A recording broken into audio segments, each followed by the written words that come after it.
TTD మాజీ chairman Bhumana Karunakar Reddy నాస్తికుడని BJP రాష్ట్ర అధికార ప్రతినిధి భానుప్రకాష్ రెడ్డి అన్నారు.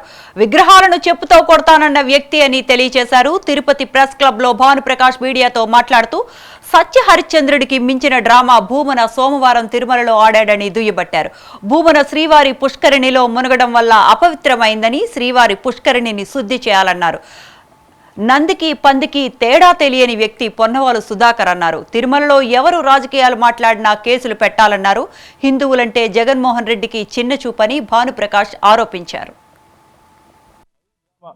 సత్యహరిశ్చంద్రుడు కూడా వీళ్ళతో పోటీ పడలేదు. నాయన నిన్న చూసా, నేను ఊగిపోతానాడు హారతిస్తా దేవుడి దగ్గర. ఏందయ్య ఈ డ్రామాలు?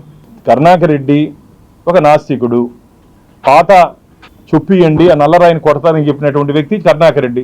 వాళ్ళ మిత్రులు నాకు ఇప్పుడు కూడా చెప్తారు, అలాంటి వ్యక్తి నిన్న పోయి పుష్కరంలో మునిగి అఖిలాండం దగ్గరికి వచ్చి హారతిచ్చి అవన్నీ ఎందుకు ఆ డ్రామాలు? సత్యహరిశ్చంద్రుడు కూడా నీ చేష్టలు చూసి నివ్వెరపోయారు. అయ్యో నాకన్నా పోటీగా ఉన్నారని.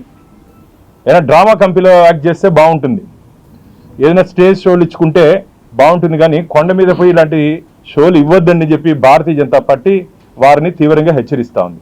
ఇది మంచిది.